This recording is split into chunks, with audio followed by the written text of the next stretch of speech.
Okay, this is a response video, I guess, to Sam's video about family. Um, it's something that's been kind of on my mind otherwise. I made a journal post, well, a Tumblr post about it a while back. Um, it's Jasper. I'm totally distracting. That's the cat. Jasper. I moved him to move my computer, and he's all grumpy now. Um, anyway, I made a post about it, and I don't know if anyone saw it. It was just kind of what I was thinking about. But my childhood and my immediate family, like, we have our problems, but it's nothing. I grew up well. I had a good childhood, and I have nothing to complain about. My brother was super nice, and all of his friends had siblings in my grade, or a year above or below me, or they were the youngest. So they were all really accepting of me. I was 5 years younger than my brother, and they would let me hang out with them and watch movies with them and play cards with them and everything. So I was even lucky in the department where I got along with my brother pretty well. When he went to college, we became best friends, which is weird. We didn't talk about a lot of stuff, but we definitely enjoy each other's company. We still laugh and talk and all of that and take pictures and yada yada. My mom and dad, my dad had a lot of personal issues. Um, he was depressed. He hated his job. There was a point where I think I was too young to know what was going on, but my mom told me about it, and I think I think back. I'm like, oh yeah, maybe I could have seen that. Where I think I was 6 or 7 or 8, somewhere in that range, and my dad just he was angry all the time, and if he talked to my mom, he got hateful with her. And it would even be like, what do you want to do for dinner? And he'd be like, I don't give a damn. Fuck this, fuck that. Why do you asking me? Blah, blah, blah. Like, it was bad. And it got to the point where they weren't talking. They were coexisting, I guess, the best they could. He was working third shift, so they hardly ever saw each other. And the only way that he knew what was going on with me and my brother and with our lives in general was my mom would write a note and leave it on the coffee table. And she said he never responded. And the only way that she knew that he had read it was if it was in a different position or turned differently to know that like he had picked it up or that he had touched it and read it. I found out about this about a year or two ago, maybe a year ago. My mom was cleaning out a closet and found old purses and the letters were stuffed in there, and she told me about it. They almost got a divorce. My dad took my mom to the company Christmas party, and she had threatened, I don't know, maybe she had threatened to leave with us if he didn't get his shit together. And he took her into a room of a friend that they had. They had a room, and he broke down and cried and told her that he didn't want her to leave and he didn't want her to take us. He wanted us to stay. He just wanted to be left alone. He had a lot of stuff going on, and they worked through their things, and he went to the doctor and found out that he was clinically depressed, and he's on attitude medicine, as he calls it, to help him with his regulation of things. And he's been happier. He may not always be happy, and he may get upset and angry, but he's better, and he interacts with us better, and so on and so forth. And they worked it out, and they've been together for 31 years now, which is huge. And I love them together. They're great. So that was the biggest issue with my immediate family, I guess. What else? I don't want to talk about my extended family. It's really fucked up. Maybe one day, but I can't write this shit. It's pretty much what it is. Like, I can't, you wouldn't even fathom what's happened to my family. Like, It's horrible. There's restraining orders and false pregnancies and baby daddies and restraining orders, and it's ridiculous. I don't want to talk about it. What I do want to talk about is me and my future with a family and kids and all of that. Um, so I think I told you guys. I'm pretty sure I told you guys. I started my period when I was like 13, I think. I was in 6th grade. Is that 13? I think so. And I was regular for a long time, and then I think I was 16, and I just stopped having my period. I wasn't sexually active or anything, and I wasn't doing anything different. So I went to the gynecologist, and they're like, oh yeah, we'll figure this out. You know, this is common. It happens. Blah blah blah. So they ran some tests, and I have what they call Hashimoto's disease, which is an underactive thyroid of sorts. What happens is my white blood cells attack my thyroid, thinking that it's a threat, so it's not able to produce what it needs to do to regulate my body. So I'm on thyroid medication for that. My grandma was on medication all her life for the thyroid, and so was my aunt. So that's in the family. But then my period didn't start back up. So we went back, it was a few months later, and we're like, so, you know, what else could be going on?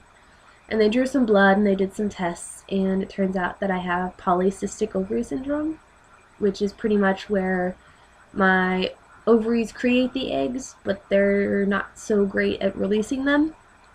And there's the possibility of the eggs getting stuck and turning into cysts. I think that's what it is. It's one of the #1 causes of infertility in women. I think it's 3 to 5% of women in the United States have it. I was really distraught. I cried in the gynecologist's office. I'm like, you know, I want to be a mom one day, and, you know, I want to be able to have kids, and blah, blah, blah, and so on and so forth. And he's like, you know, we'll put you on birth control, and, you know, that'll make you have your period, and, you know, as long as we do that, you should be fine. So I'm on birth control, and I have been since I was 16, to regulate my period. If I don't take it, there was one last summer, I couldn't afford it, and I hadn't been to the doctor yet, and I just didn't take it for a few months, and I didn't have a period. And it was kind of scary, because I thought, you know, maybe my body had regulated a bit, but it hadn't. So I was okay with that. It was whatever, and I was like, you know, I'll be able to have kids, I'll stay positive, so on and so forth. And after that, I was, you know, oh, you know, maybe I can adopt, and, you know, I want to foster eventually. I want to foster kids. And then it was 2 years ago. Yeah, it had to be 2 years ago. I tried to start exercising, and I was running with my roommate, and I just had a sharp, horrible pain in my ovary area, like right here. And it just hurt so fucking bad. Like, I stopped running and, like, I keeled over. And it subsided. And then I started jogging again, and it killed me. It was like someone was stabbing me, like, right there. And I had to stop running, and, you know, I looked up, like, what could it be, and turns out, like, Google showed me that it could be endometriosis. And it turns out that, like, you know, certain sex positions hurt more, and, you know, right before your period, or just like certain times, it starts hurting. Some women, it doesn't hurt, it doesn't affect them at all. It's there and they can't feel it, or there's no pain. That's how it was with my mom. My mom actually had it, and she went in to have a tubal done, and they found it and told her, and she's like, oh yeah, let's get rid of it. So they removed it, but then it came back, and she just had a hysterectomy because she didn't want to have to deal with it. So I was freaking out, and it was like the same, I was jotting down the pains I was having. It was the same time every month, or if I had special Whitney time, or anything like that. Like, it hurt, and I could feel it, and I was like, fuck, I have to have endometriosis. That's what this has to be.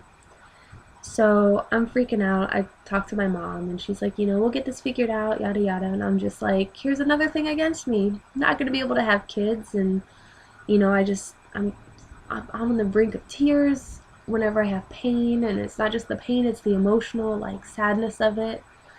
Just like, what if I can't have kids? Like, um, I've always wanted to be a mom. Like, I want to be a mom. I want to have kids. I want to raise kids, and they don't have to be my own, but I would like to be able to give birth. Like, that's something I've always wanted to do.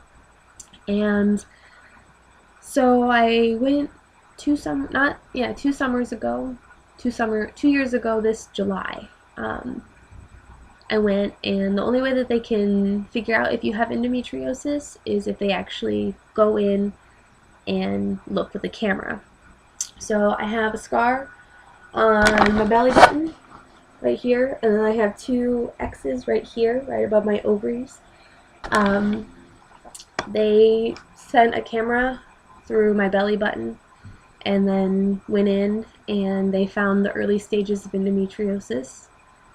They removed it, and I was really concerned. I was just like, well, if it's there, like, what's to stop it from coming back? Because that's what happened to my mom. She had it removed and it came back. And I don't know if it's common, but, like, I was reading stuff online, and, like, it happens. It's like, it could come back is one of the statements, like, if you search for it. I was talking to my gynecologist about it, and he's like, well, if it does come back, there's medicine. I think he's just in such a daze about it. He said that there's medicine that I could take to, like, minimize the chances of it, or they could go in again and remove it, or there's other things, and he's just like, there's things we can do to fight this. And it's just like, I was just like, what if it comes back, and, what if it takes over, and what if I have to have a hysterectomy, or what if, they have to do something and I can't have kids? I started freaking out again. I was just like, oh yeah, 3 to 5 years is when it'll come back, and counting. I was 22 at the time. 3 to 5 years, that's 25 to 28, 25 to 27 or whatever. And it's just like, that's around the time, I'm hoping to find somebody and settle down and start having kids. And it's like, I want to do that by the time I'm 30. And if I have endometriosis and polycystic and all these other things against me, like, how am I gonna start a family? Like, how am I gonna do that? So I was really downtrodden about it. And then after the summer of my surgery, I got the job at the school, and we had the worst class in the world. Like, I loathed going into school. Like, these kids were horrible, and everyone knew it. The principal knew it. All the other classrooms knew it. We had troublemakers and kids that needed to be on medicine, and they weren't. And we had kids that didn't listen, and we had kids that fought and hit and smacked and beat each other up, and it was the worst class anyone had ever seen in that school. And I was like, oh yeah, I can help these kids, blah blah blah. And then this year we have a really good class. They're really good. Like, I could have them by myself for a day and I'm fine, and they're really good. They're really smart. They bother me. Some days they really piss me off, but they're a good class, and they're good kids, and I love them all to pieces. But it's like, after these 2 years, it's just like, I've seen these parents, and I've seen these kids, and the things that they've done, and how they've been raised, and I'm like, I'm not going to be like them, or I am going to do that when I'm a parent, or, like, I've taken notes, and I know what to do, and I know what not to do, and just this, that, and everything. And it's just like, I could be a mom. I know what I'm doing now. But then, when I was home last, I was talking to my mom. This was spring break, so it was the end of March. We were talking, and I was like, Mom, I see these kids every day, and I see how their parents are, and I see how they are. And I just think to myself, do I want to bring a kid into this world, let alone 2 or 3? do I why would I want to do that? Like, how do I know I'm going to raise these kids the right way? How do I know that I'm going to be a good mom, that I'm going to be there, that I'm going to have time for them, that I'm going to provide for them the way that I need to? And she kind of looked at me and she's like, you know, your dad had the same exact reaction when I was pregnant for your brother. He, I guess, she told me that he was on the brink of tears and he's like, how are we going to do this? He's like, how am I going to be a dad? It's like, you know, I wanted to do this, but how, you know, this is real now. How is this going to happen? How can I be a father to kids? And it's just like, in my head, I was like, I started thinking, it's like, I don't, as much as I've always wanted to be a mom, I don't know if I want to have kids anymore. And it really scares me because it's like, that's been a part of me for as long as I can remember. I've been the mother in the group, you know, I would lead our groups around, like our group of friends places, and my friends called me Mother Goose or Mother Hen or whatever, and just like, that's always been who I am. Like, I'm just nurturing and caring, and just like the way that I am is very motherly. And I've always wanted to be a mom, but then it's just like, all of a sudden I'm like, I don't know if I want to have kids.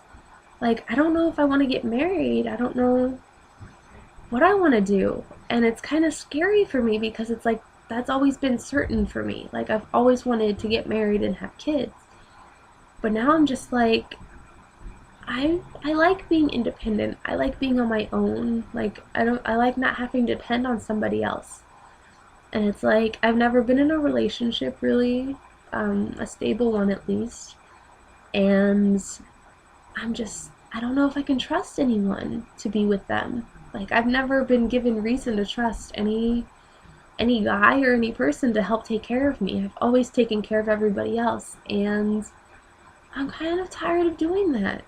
Like, I'm tired of being the one that's fighting to keep a friendship or a relationship going and nothing happens. Like, why should I do that now?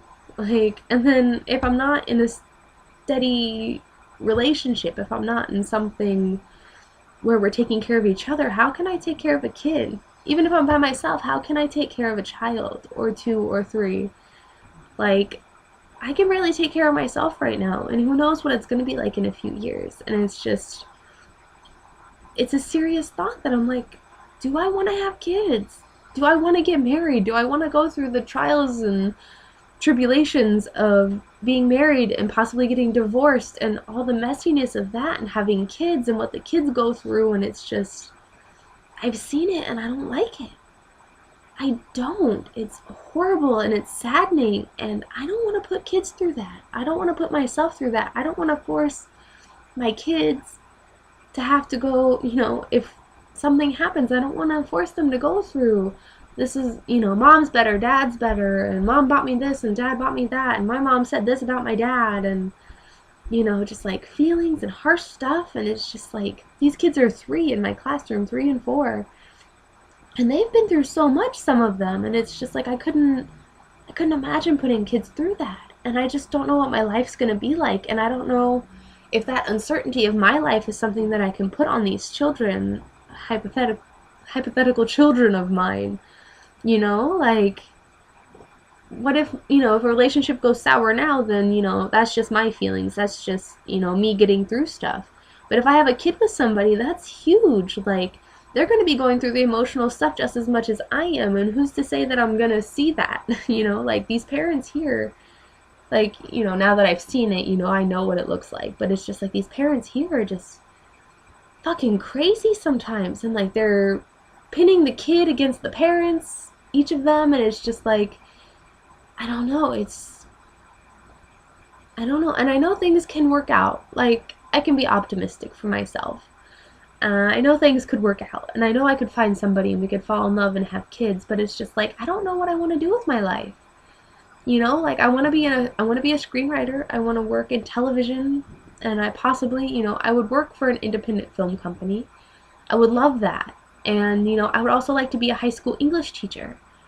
And I want to travel and I want to go places. And this is something that I've realized about myself recently, is that it's like, I want to work my ass off and save what I can, and then I want to travel.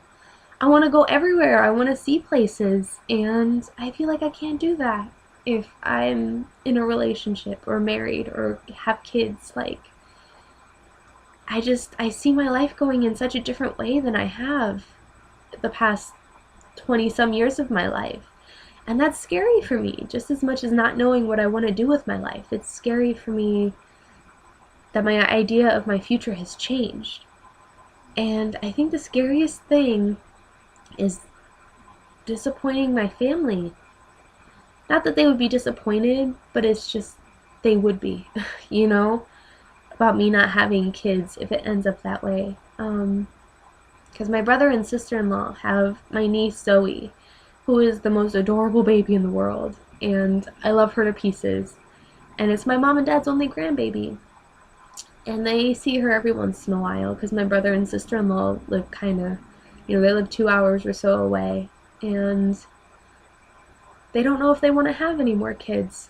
They may just have the one kid, which is fine. I would hope that they would want to have more kids, but if they want to have one, you know, that's their own choice.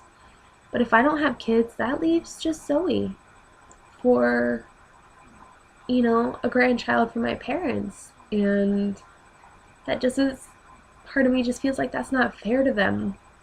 Not that it's my duty to give them grandkids or whatever, you know, but it's just like, they're at that point in their life where that's where they want to be. They want to be with their family and with grandkids. And I'm just like, what if I can't give that to them?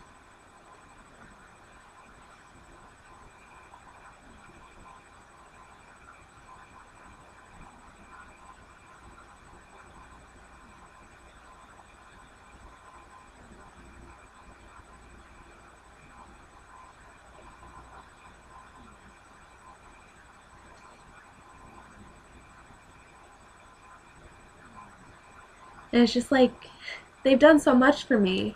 And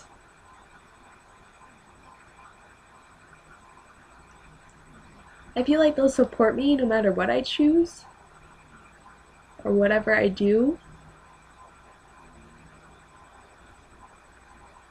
But I also feel like they'll be sad.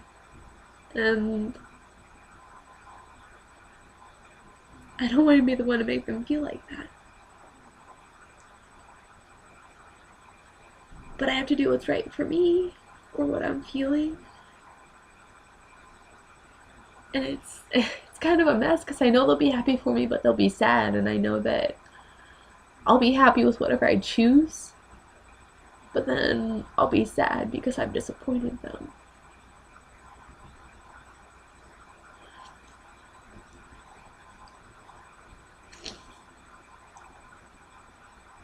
And who knows, maybe I'll end up having kids. Maybe I'll end up choosing that way, or I'll find somebody and my idea of my future will change, you know?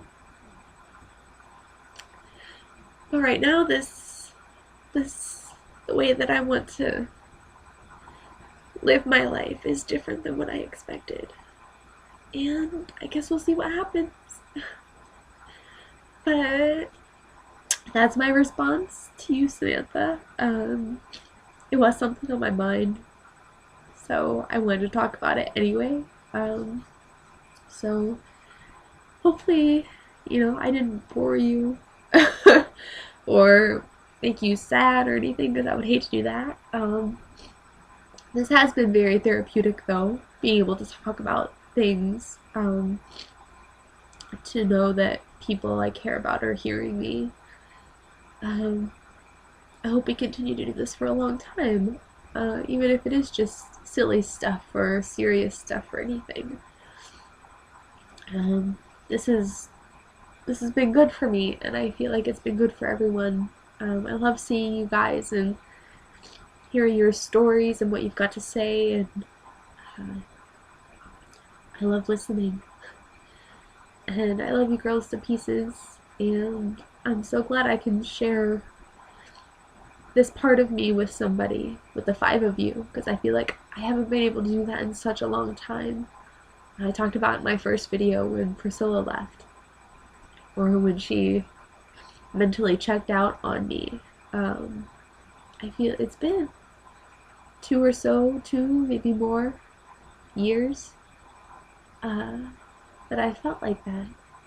And it's sad for me to think that I haven't had anyone really to talk to or discuss my life with on the regular for 2.5 years. That's really sad.